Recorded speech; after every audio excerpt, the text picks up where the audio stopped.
Bonjour à tous. Bienvenue à ce 14e webinaire du Pacte du pouvoir de vivre. Aujourd'hui, on accueille Delphine Rouillot, qui est la directrice générale de France Terre d'Asile, qui ce matin va nous parler des demandeurs d'asile, de leur parcours, de la politique d'accueil en France, de leurs droits. Merci à vous et merci au Pacte pour l'invitation. Donc l'exercice qui m'a été demandé, c'est un exercice un peu pédagogique parce que le droit d'asile, c'est évidemment un sujet très technique. Donc ce que je vous propose, c'est de passer un quart d'heure, 20 minutes à vous présenter vraiment, les grandes étapes du parcours d'un demandeur d'asile et puis, un peu les droits des demandeurs d'asile et des réfugiés et ensuite d'ouvrir après, en fonction des questions ou des sujets qui pourraient vous intéresser, la discussion parce qu'on peut ensuite vraiment partir un peu dans plein de directions, différentes. Donc je vais commencer tout de suite. Voilà, par vous, donner un tout petit peu le cadre juridique, vous rappeler, même si vous le savez sans doute déjà, que le droit d'asile, c'est un droit qui est un droit international, qui est un droit qui date de bien avant la Seconde Guerre mondiale, mais qui a été vraiment structuré après 1945, dans un texte qu'on appelle la Convention de Genève qui, pour nous les acteurs de l'asile est un peu la bible, le texte de référence évidemment, qui définit ce que c'est qu'un réfugié et qui, pour tous les pays qui sont signataires de la convention, pose toute une série d'obligations, juridiques pour les États, et donc vraiment c'est à partir de ce texte 1951 qu'est né le Haut Commissariat, des Nations unies pour les réfugiés et que se sont structurées les politiques d'asile. Ce qu'il faut juste savoir, c'est que le texte de la convention de Genève initiale, c'était un texte qui était très européen, en fait, qui était très issu de la Seconde Guerre mondiale et donc il a été, en fait, complété en 1967 par un autre texte qu'on appelle le protocole de New York, qui, en fait, a vraiment universalisé, cette convention de Genève et a, en réalité, fait que désormais, les réfugiés de toute zone, territoriale, de toute zone géographique et pas uniquement européenne, sont en capacité de venir demander protection. Donc voilà, convention de Genève et protocole de New York, c'est le cadre international. Je vous dis ça parce que, ce dont il faut qu'on parle un tout petit peu, c'est du cadre européen parce que et dans la période un peu tendue qu'on vit aujourd'hui politiquement en France, c'est d'autant plus important de le dire. Le droit d'asile en France aujourd'hui, il est assis sur un cadre européen qui est très important. Un cadre européen qui a un peu 2 piliers. Il y a d'abord tout ce qui touche aux droits fondamentaux, à la Convention européenne des droits de l'homme, la Charte des droits fondamentaux de l'Union européenne, qui inclut en fait dans notre, corpus juridique européen, des trucs des éléments de protection et puis, le deuxième volet au-delà des enjeux de droits des personnes, c'est évidemment tout le cadre européen juridique de l'asile, qu'on appelle le régime d'asile européen commun et qui est un ensemble de textes. Alors je ne vais pas vous expliquer comment ça fonctionne, mais en gros un ensemble de directives et de règlements, donc des textes qui sont, d'application directe ou qui doivent être transposés dans notre droit interne pour poser les cadres et les règles. C'est important parce qu'aujourd'hui, on se rend bien compte qu'il y a toute une série de tentations populistes dans une série de pays européens qui sont, en quelque sorte, freinés par ce cadre international et européen. Je vous en donne quelques exemples. Quand on voit en Italie Giorgia Meloni qui veut, créer un blocus et empêcher les bateaux d'arriver, bah, c'est heureusement qu'il y a un droit international de la mer qui l'oblige à sauver les bateaux, en Méditerranée. Quand on voit, au Danemark, des tentations d'externaliser la demande, d'asile au Rwanda, heureusement qu'il y a un cadre européen qui, empêche toute une série de choses. Quand on voit en France actuellement un parti politique, les Républicains, qui demande, à ce qu'on limite le regroupement familial, donc la capacité des personnes à faire venir leur famille. Heureusement qu'il y a, un cadre européen, en l'occurrence, la Convention européenne des droits de l'homme, qui empêche de limiter, le droit des personnes. Donc ce cadre international et européen, il est fondamental, il est en fait un outil de référence en permanence pour tous les juristes qui travaillent dans le champ de l'asile. Et puis en France, tout ça, je ne vais pas rentrer dans le détail, se traduit par un code entier qui est consacré, à l'entrée et au séjour des étrangers et au droit d'asile, le CESEDA. Alors, un demandeur d'asile, comment ça fonctionne une demande d'asile? Première chose à savoir, c'est qu'en fait, heu, toute personne qui entre sur le territoire, national, on va parler de la France maintenant, peut demander l'asile même si son entrée est irrégulière. Donc déjà, quand vous entendez parler de ces clandestins qui demandent l'asile ou de ces, demandeurs d'asile irréguliers, c'est, par construction politique, enfin ou par, construction juridique même quelque chose qui n'a pas de valeur. C'est-à-dire que, un étranger qui rentre sur le territoire de manière irrégulière, donc sans visa, sans papier, quand il arrive en France, il a le droit de demander l'asile.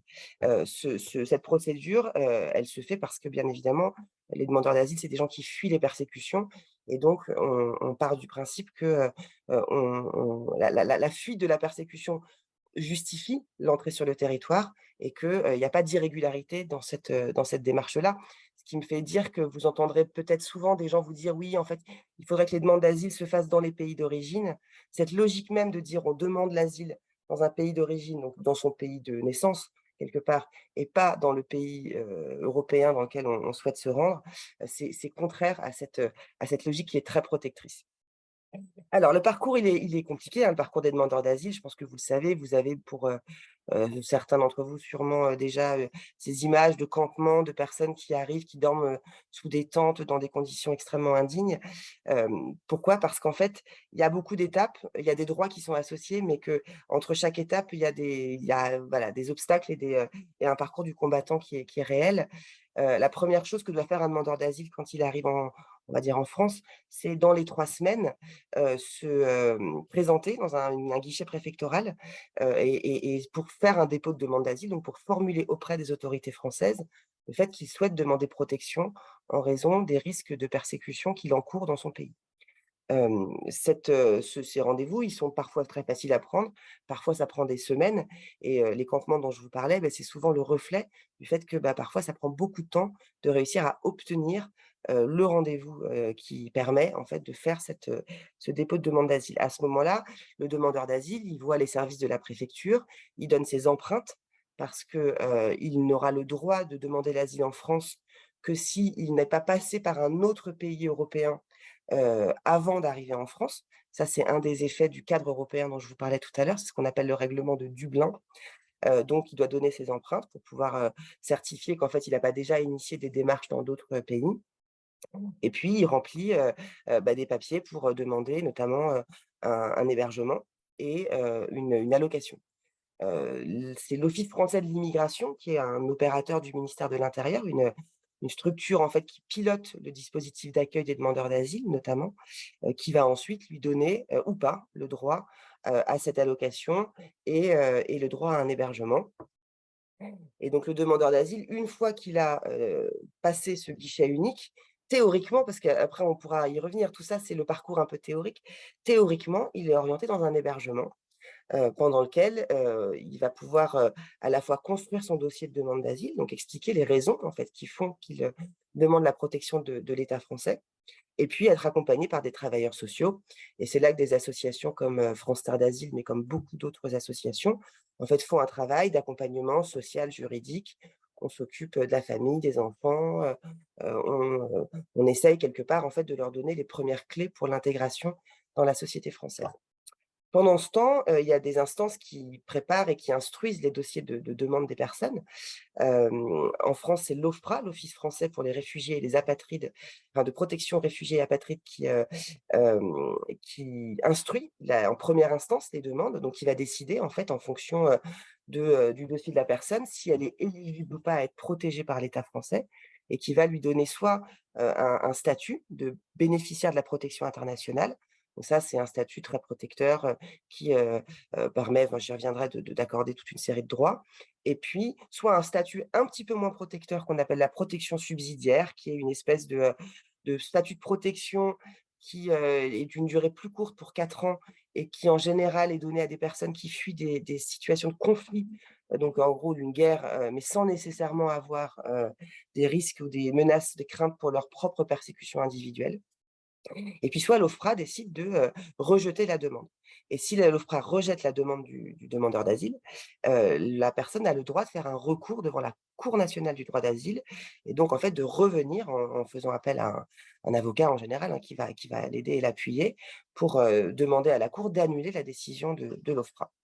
Et c'est à la fin de ce parcours enregistrement, examen par l'OFPRA, examen par la CNDA, qu'on aura, in fine, si vous voulez, des demandeurs d'asile et puis des gens qu'on estimera, dont on parlera comme étant des déboutés du droit d'asile, dont je pourrais vous parler plus tard, mais qui évidemment viennent, nourrir toute la situation compliquée des personnes qui sont sans droit au séjour sur le territoire français.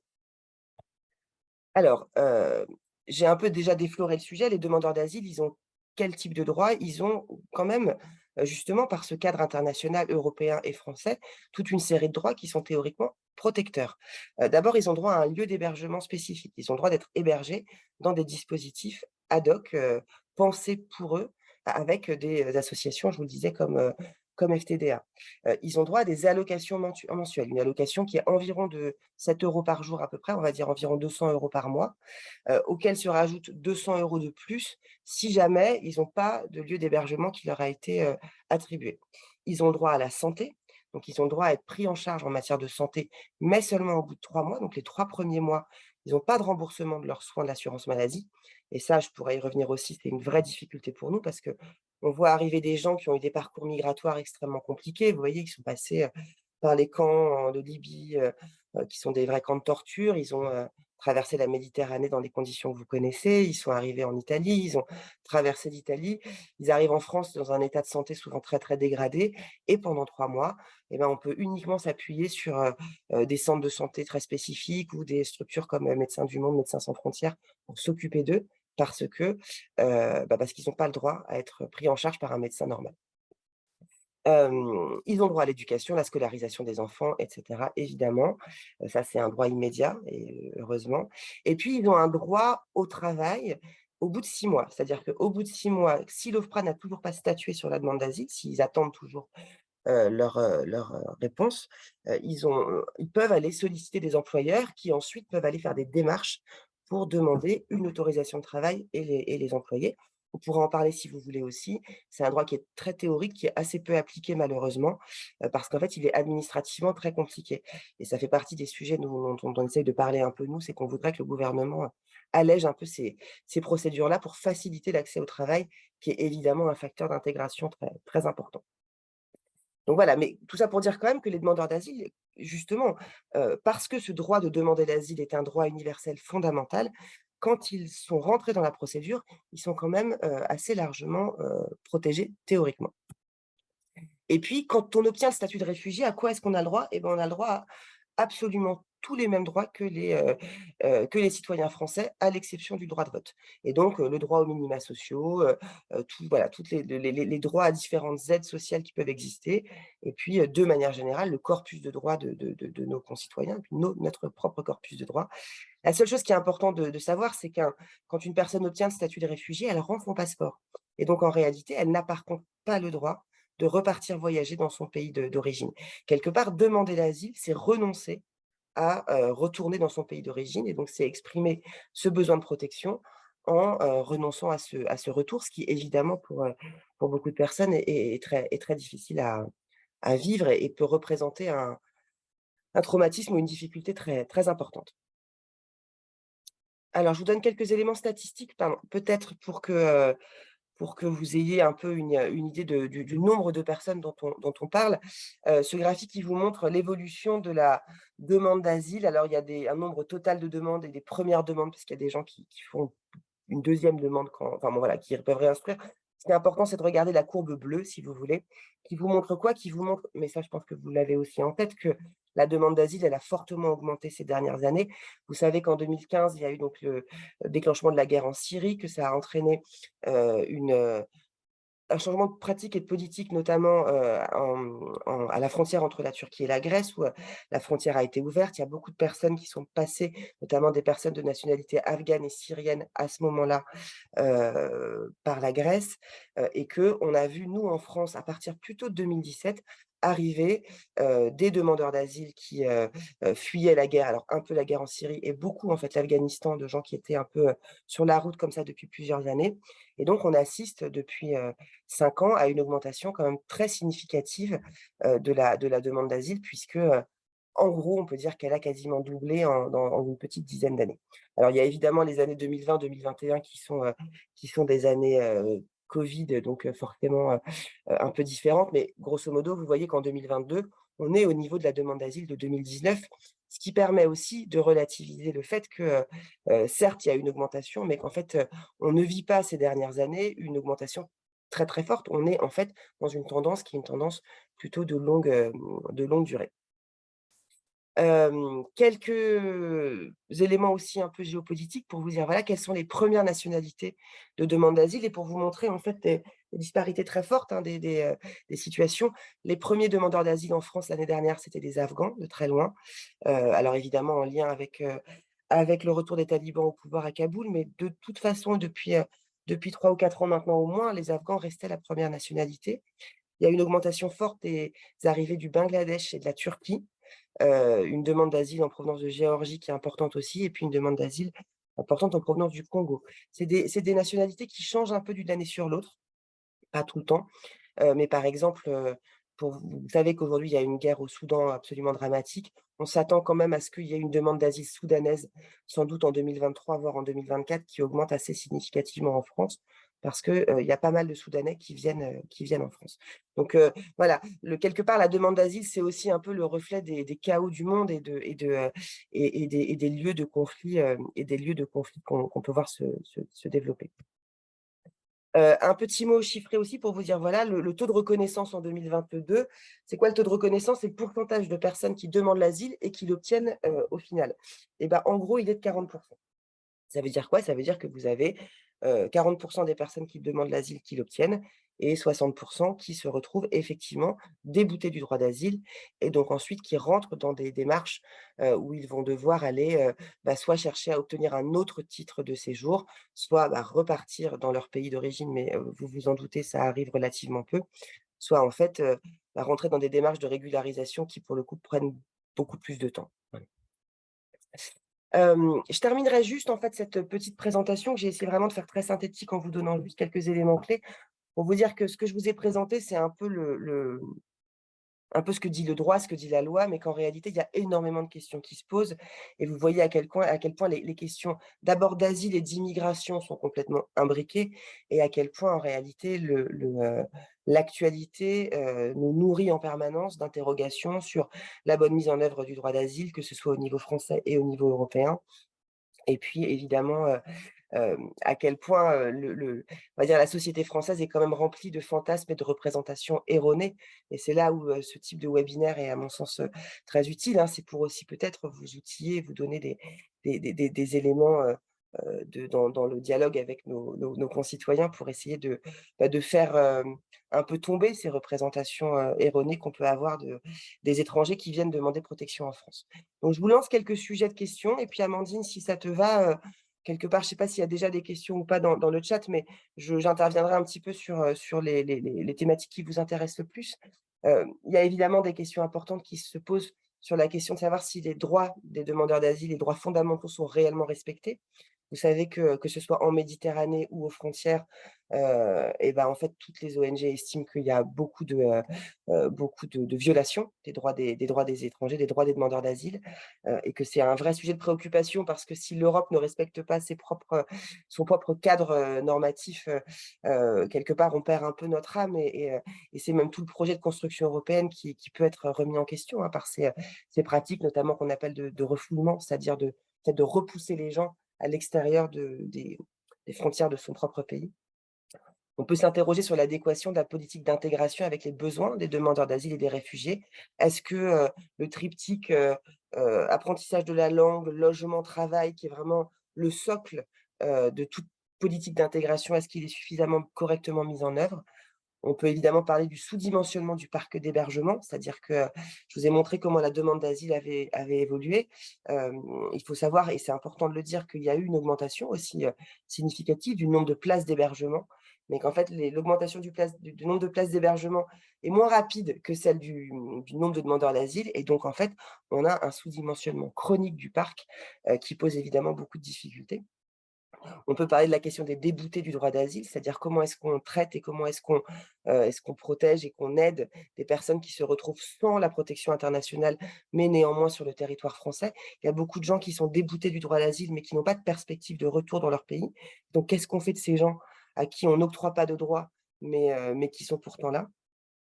On peut parler, si vous le souhaitez, de l'actualité, importante du moment sur la question de comment est-ce que, les communes peuvent être accueillantes, comment est-ce que l'engagement citoyen peut se faire, comment est-ce qu'on évite de revivre des expériences, dramatiques comme à Saint-Brévin ou à Callac et donc, quelque part de l'importance véritablement pour l'État d'accompagner les élus et les citoyens et d'assumer sa politique migratoire pour pas laisser le champ libre à l'extrême droite. Et puis on peut parler par exemple, mais tout ça, c'est des propositions du projet de loi immigration, je l'ai formulé en vous demandant: «Y a-t-il quelque chose à en attendre?» Mais quelque part ma réponse est un petit peu dans la question que je me suis moi-même posée. Voilà, Amandine, je te laisse, me dire un petit peu comment tu veux qu'on procède? Merci, merci beaucoup Delphine. En effet, il y a beaucoup de champs qu'on peut continuer à ouvrir dans les minutes qui nous restent. Je vais déjà te transmettre les quelques questions qu'il y a, puis les uns les autres. N'hésitez pas à en poser également dans le chat. Une question de Frédéric, est-ce que c'est 3 semaines ou 90 jours pour déposer la demande d'asile? Alors, en fait, c'est 3 mois pour, pour se présenter en guichet unique, c'est-à-dire entre la date où la personne arrive sur le territoire et la date où elle doit se présenter en guichet unique, c'est 3 mois et ensuite elle a 3 semaines pour rédiger son récit. Donc c'est les 2 en fait, si vous voulez. Le premier délai de 3 mois, c'est le délai pour, en gros, une personne, si elle attend plus de 3 mois pour se présenter en guichet pour demander la protection, elle peut se faire placer en procédure accélérée et donc perdre des droits et notamment le droit à l'hébergement ou des choses comme ça. Donc il faut absolument respecter ce délai de 90 jours et ensuite elle a 21 jours pour, rendre à l'OFPRA son dossier, dans lequel elle raconte en fait, tout ce qu'elle a vécu dans son pays et les raisons pour lesquelles elle demande protection. Merci. Frédéric pose aussi la question des demandeurs d'asile qui n'ont pas fait la demande à temps et qui n'ont droit à rien et se retrouvent à la rue, ce qui fait écho à ton point sur les déboutés du droit d'asile. Est-ce que tu veux bien peut-être creuser ce point? Ouais. Alors, c'est pas la même chose que les déboutés du droit d'asile, c'est des gens justement qui demandent l'asile, mais qui, soit parce qu'ils relèvent du règlement de Dublin, donc en fait qu'ils auraient dû demander l'asile dans un pays autre que la France, par exemple l'Italie ou la Grèce, et que, ils attendent très longtemps, ils finissent par être intégrés dans le droit français et pouvoir faire un dépôt de demande d'asile. En fait, ils ont des droits diminués, ils sont placés dans des procédures beaucoup plus rapides avec des droits, inférieurs. C'est un enjeu majeur, c'est-à-dire qu'aujourd'hui, vous avez vraiment 2 catégories de demandeurs d'asile. Ceux qui sont hébergés et j'estime correctement pris en charge, en tout cas qu'on essaye de prendre correctement en charge et puis tous ceux qui, parce qu'ils ont perdu leurs droits, parce qu'ils se sont pas présentés au bon rendez-vous, le bon jour et que l'OFII, donc l'Office français de l'immigration et de l'intégration, a estimé que, ça entraînait une coupure des droits en fait, en gros, de toutes les conditions matérielles d'accueil, donc du droit à des éléments financiers, matériels pour être protégés, se retrouvent dans des situations extrêmement précarisées. Et donc vous avez, des campements, des squats, et beaucoup de places d'hébergement d'urgence aussi qui sont occupées par ces personnes-là. C'est pour nous un vrai enjeu, surtout en ce moment, parce qu'il y a une augmentation assez forte, hein, du nombre de personnes qui se voient, comme on dit, couper les conditions matérielles d'accueil. Hem Donc, est-ce que je peux en dire? Bah oui, que c'est un problème, que c'est un sujet qui mobilise aussi beaucoup les avocats, beaucoup les militants, je pense, parce que, on se retrouve à accompagner des personnes pour essayer d'obtenir le rétablissement de leurs, conditions matérielles d'accueil, mais que malheureusement, le dialogue est pas toujours facile.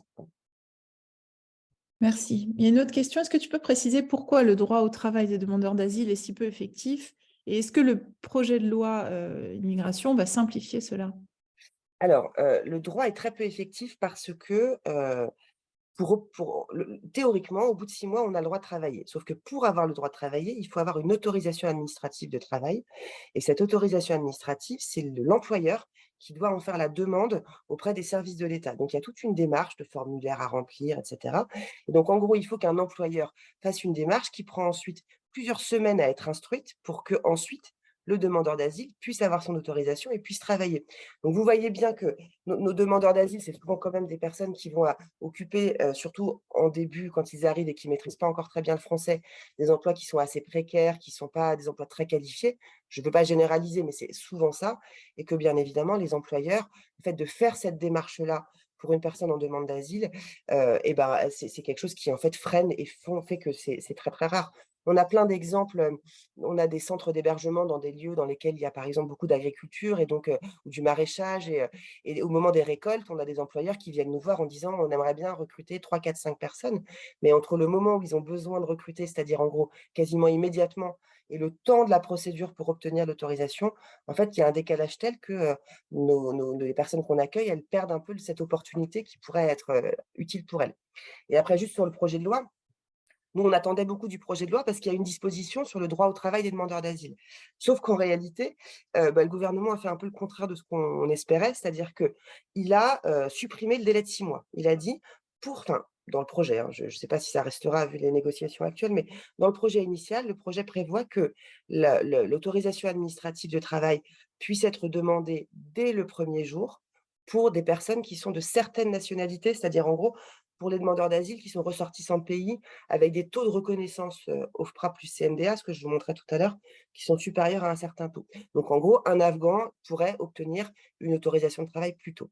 Mais nous, ce qu'on réclamait, c'était, la, suppression de cette autorisation administrative. Le sujet, c'est pas tant le délai des tout premiers mois où les personnes, elles ont tellement de choses à faire et besoin de se poser, mais l'enjeu, c'est plutôt de simplifier administrativement et d'arrêter que le salarié, enfin le potentiel salarié soit dépendant d'une démarche de son employeur. Donc, pour moi, il y a pas grand-chose à en espérer. Merci. Il y a une question sur le droit des mineurs et en particulier des mineurs qui arrivent seuls sur le territoire. C'est la question de Dominique. Alors la question, c'est de manière générale, quels sont les droits des mineurs, c'est ça? Oui, et ceux qui arrivent seuls sur le territoire Ouais. en particulier. Alors, en fait, là, on n'est pas du tout dans le champ du droit d'asile quand on est sur le champ des mineurs isolés, même si les mineurs isolés, que on appelle mineurs non accompagnés, dans le jargon administratif, on est vraiment dans le champ de la protection de l'enfance. On s'en occupe aussi nous, France Terre d'Asile. Le sujet, c'est quand un jeune se présente en France, en étant mineur, il se déclare mineur auprès des services du conseil départemental. Donc il va pas voir la préfecture, il va voir l'aide sociale à l'enfance, il dit qu'il est mineur. Il y a une procédure de reconnaissance de minorité pour s'assurer que, il est effectivement mineur. C'est un sujet dont on peut parler parce que c'est compliqué, c'est sensible, c'est pas facile. Et c'est parfois contestable, hein, même si enfin voilà, je le sais parce qu'on le fait parfois. Et ensuite, les droits des mineurs isolés sont les mêmes que ceux de tous les enfants français. C'est-à-dire qu'une fois que le jeune, il est reconnu comme étant mineur, il rentre dans le champ de la protection de l'enfance et il a le droit à il est pleinement protégé comme n'importe quel, enfant, sans parents, sans tutelle, pris en charge par l'aide sociale à l'enfance. OK, merci. Dans les demandes d'asile, quels sont les pays européens qui reçoivent le plus de demandes d'asile? Alors c'est très clairement l'Allemagne. C'est vraiment de très loin l'Allemagne. En fait, alors j'aurais du mal à vous donner des chiffres précis pour 2022 et les dernières années, évidemment, les chiffres étaient un petit peu faussés par, un petit peu faussés par le covid, mais le premier pays de demande d'asile, c'est l'Allemagne. La France est pas du tout dans les premiers pays, surtout si on rapporte ça à sa population. C'est-à-dire que quand on rapporte vous voyez, le nombre de demandeurs d'asile par rapport à la population, la France est vraiment plutôt, dans une moyenne ou voire une moyenne basse, mais je n'ai pas de chiffres précis.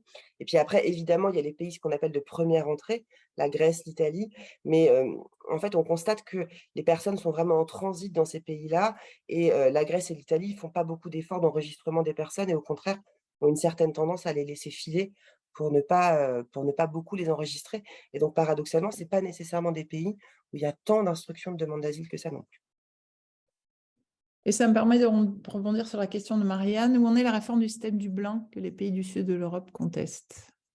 Alors, donc Dublin, je vous expliquais, c'est un peu l'histoire du pays de première entrée. Donc c'est comment est-ce qu'on fait pour, enfin, c'est un système qui fonctionne pas effectivement puisque toutes les personnes qui sont passées par l'Italie, la Grèce sont censées se voir, instruits, juridiquement, enfin voir leur demande d'asile instruite juridiquement dans ces pays-là et bien évidemment, ça marche pas parce qu'on a besoin de solidarité européenne.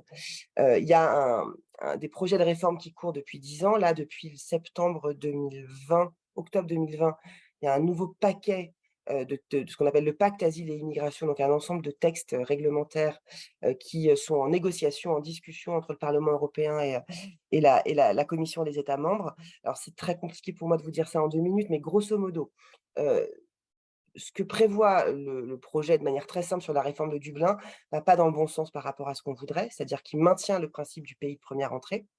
Il durcit en fait plutôt tout ce qui va toucher au contrôle aux frontières. Il va un peu rendre possible la création, vous savez, les hotspots, ces points d'entrée sur les territoires. Il y a toute une série de procédures d'examen de la demande d'asile à la frontière qui vont être rendues possibles. Donc en fait, il va plutôt avoir tendance à barricader et à fermer l'Union européenne, à développer les accords avec les pays, extérieurs à l'Union européenne pour essayer en fait vraiment c'est un peu l'Europe frontière qui se dessine progressivement et tout le volet de solidarité qu'on porte voilà, dans notre plaidoyer, nous, évidemment, qui consiste à dire: «Il faut, en fait, supprimer ce critère Dublin, du pays de première entrée», que chaque pays européen s'engage à accueillir 10, 20, 30, 50, 100 000 demandeurs d'asile par an, qu'ensuite on les répartisse sur le territoire. Et bah, c'est le seul volet facultatif du pacte. C'est-à-dire que c'est possible, c'est pensé dans le pacte, c'est rédigé, mais c'est facultatif, c'est-à-dire que chaque pays pourra ou non décider de rentrer dans ce mécanisme solidaire et s'il préfère ne pas rentrer dans ce mécanisme solidaire, on lui demandera simplement, en fait, de faire un chèque pour financer les mécanismes de retour et de contrôle aux frontières. Donc vous voyez bien que la logique, d'évolution du cadre européen, elle est malheureusement pas du tout elle va pas du tout dans le sens de ce à quoi nous on aspire, c'est-à-dire, davantage de cohésion et de solidarité. Merci. Il y a des questions sur, les communes accueillantes, l'engagement citoyen et cetera, donc je vais te les transmettre. Alors, une première question, est-ce que les maires sont associés à l'accueil des demandeurs d'asile ou est-ce qu'ils sont contraints de le faire? Donc quel est, l'esprit de collaboration ou de responsabilité sur ce sujet? C'est compliqué ça. En fait, ça a changé, c'est-à-dire que pendant un certain temps, heu, les maires étaient, un peu mis devant le fait accompli parfois, parce que grosso modo donc c'est les préfectures qui valident en fait, hein, les projets d'implantation de centres d'hébergement. Et puis depuis plusieurs années, il y a une prise de confiance quand même réelle du fait que, en fait, il n'y a pas d'installation de centre d'hébergement qui fonctionne bien si on n'a pas, l'appui politique, de la mairie et si on n'a pas quelque part le soutien de un peu de voilà, de des associations, locales qui participent, hein, qui s'engagent souvent dans nos centres d'hébergement.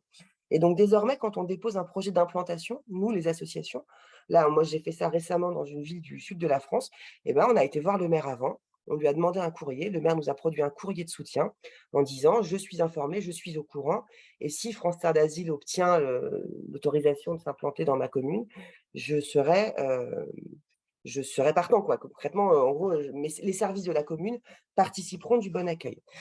Donc ça, maintenant, ça nous est demandé, c'est indispensable, mais en même temps, je dois vous dire que c'est aussi compliqué parce que si on commence à donner aux mairies, quelque part, la possibilité de refuser, vous voyez bien, le paradoxe que ça va créer. C'est-à-dire qu'on risque de surpolitiser le sujet. Donc c'est important d'avoir l'aval, mais je pense que c'est aussi important de ne pas estimer que c'est un comment dire?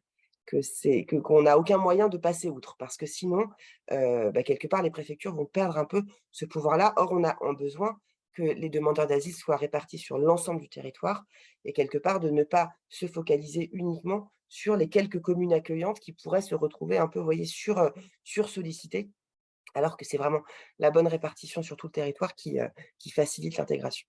Mais Saint-Brévin, juste peut-être pour vous dire un mot, le maire de Saint-Brévin, qui était un maire, pas spécialement, engagé à gauche, vous voyez, et cetera. C'était juste un maire qui assumait ses responsabilités républicaines, qui avait un centre d'hébergement depuis un certain temps et dont la commune, en fait, organisait le déménagement du centre d'hébergement. Donc on est vraiment dans quelque chose d'extrêmement, vraiment de la base des compétences régaliennes d'un élu, et quelque part, c'est ce qui le rend encore plus digne dans sa démarche. C'est que, c'était pas un militant, droits de l'homiste, hein, c'était juste un élu qui assumait sa mission, républicaine de faire une place aux étrangers dans sa commune, comme à tous. Oui, merci beaucoup pour, cet éclairage. Il y a une question sur l'engagement citoyen.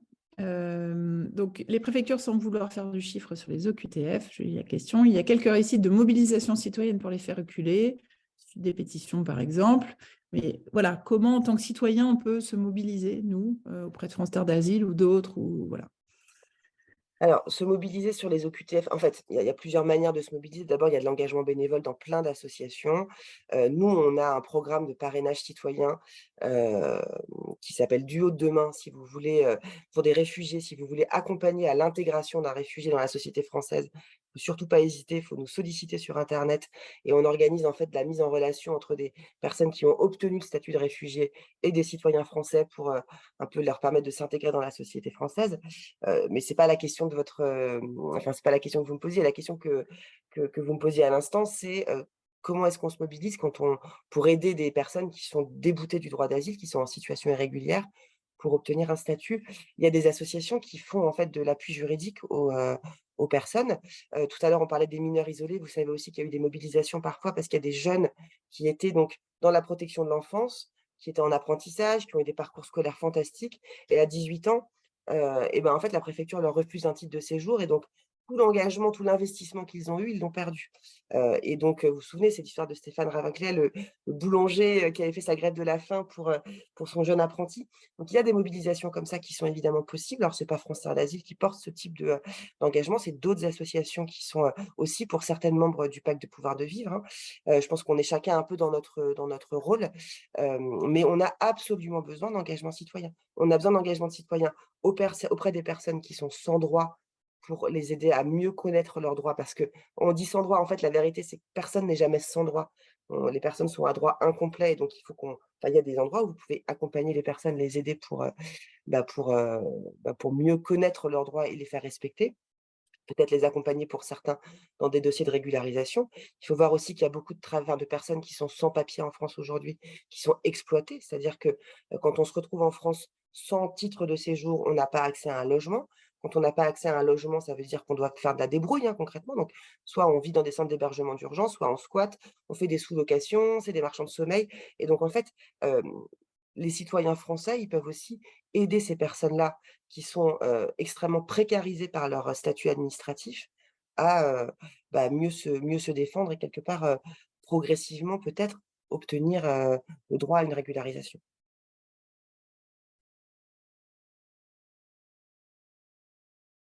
Ah, En fait, je t'ai pas entendu, pardon, non, excuse-moi. pardon. Ouais. Non, je disais, comme disait Delphine, il y a plusieurs manières voilà, de s'engager, y compris au sein d'autres organisations du pacte. Alors, on a évoqué les mineurs. Il y a eu beaucoup de questions depuis, en fait, dans le chat. Donc, on va y revenir peut-être un petit peu. Il y a une question qui demande, donc un jeune mineur pris en charge par la CAMNA qui a une formation d'entreprise, que se passe-t-il quand il devient majeur?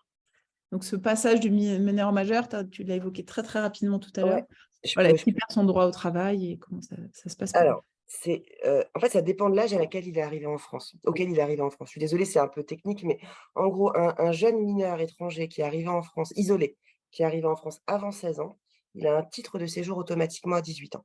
Donc, il a un droit au travail qui est pour en gros, tous les jeunes qui arrivent avant 16 ans peuvent, derrière se projeter assez facilement en France. La difficulté, c'est pour les jeunes qui sont arrivés entre 16 et 18 ans, parce que là, il y a pas d'accès automatique à un titre de séjour et dans ces cas-là, effectivement, c'est les préfectures qui ont un pouvoir d'appréciation extrêmement large pour estimer si le jeune, a le droit ou pas de rester sur le territoire et donc derrière son droit au travail, est complètement, conditionné à son droit au séjour.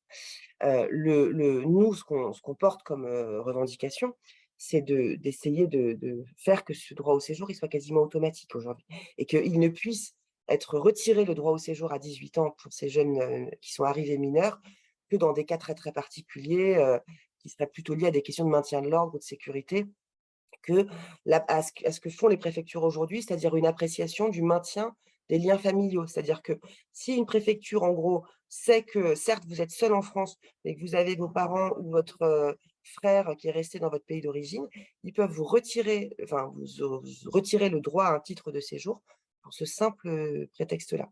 Quand bien même vous êtes en France depuis 2 ans, que vous avez, fait des études, effectivement, vous êtes rentré dans de l'apprentissage, que vous avez commencé à travailler, que votre employeur est satisfait de votre travail. Malgré tout ça, le pouvoir discrétionnaire du préfet, qui est une réalité, très forte en droit des étrangers, il reste important. Donc il y a un vrai sujet pour nous d'essayer de rendre, je ne veux pas dire automatique, mais quasi automatique, l'accès au séjour pour les mineurs une fois qu'ils arrivent à la majorité. Pour éviter ces ruptures de parcours, qui font mal au cœur, quoi, qui sont dramatiques. Merci, merci beaucoup. Encore une dernière question, puisqu'il est 9h27. Une question sur la santé. parce qu'il y a un double problème de santé, santé publique, santé d'urgence. Dominique demande pose la question de la responsabilité et de l'engagement des ARS. Voilà, comment ça fonctionne sur cet aspect-là et quel est leur rôle? Hyper technique, hein. Donc les ARS, c'est les agences régionales de santé. Hem, le rôle des ARS, c'est un rôle de coordination de l'accès aux soins quand même assez largement sur les territoires. Donc vous avez, dans le monde de la santé, vous avez la médecine de ville, vous avez le monde hospitalier et les agences régionales de santé, elles sont un petit peu censées coordonner tout ça. Donc, les agences régionales de santé, elles ont des plans, elles construisent beaucoup de planification, beaucoup de projets, pour essayer de faire que tous ces univers-là dialoguent et elles ont un rôle important dans le suivi de la santé des publics précaires et en santé publique. Donc, si je prends l'exemple de l'ARS Île-de-France, il y a quand la l'ARS Île-de-France est quand même très présente auprès de nos publics et finance justement parce que, je vous disais, les demandeurs d'asile, les premiers mois, par exemple, ils ont pas accès à des soins, de ville, ils n'ont pas de carte vitale, quoi, ils peuvent pas se faire rembourser leur santé. C'est souvent les agences régionales de santé qui vont financer des associations qui vont ensuite venir soigner les personnes. Donc je ne sais pas si ça répond complètement à votre question, mais il y a un enjeu important de coordination, ça c'est une évidence, que jouent les ARS et il y a aussi un enjeu de santé publique qui est évident parce qu'on a des personnes, qu'on prend en charge qui sont extrêmement fragiles sur le plan de la santé physique, sur le plan de la santé mentale, sur le plan de la santé sexuelle aussi. On n'a pas parlé des femmes, mais il y a quand même un vrai sujet sur, la santé sexuelle des femmes quand elles arrivent, après ce parcours où, quand même beaucoup d'entre elles ont été, violentées ou violées, enfin en tout cas, exposées à des niveaux de violence qui sont très, très, très fortes et qui sont, très insuffisamment prises en compte. Merci Delphine, on va devoir s'arrêter là, il est 9h29. Donc merci à toi d'une part.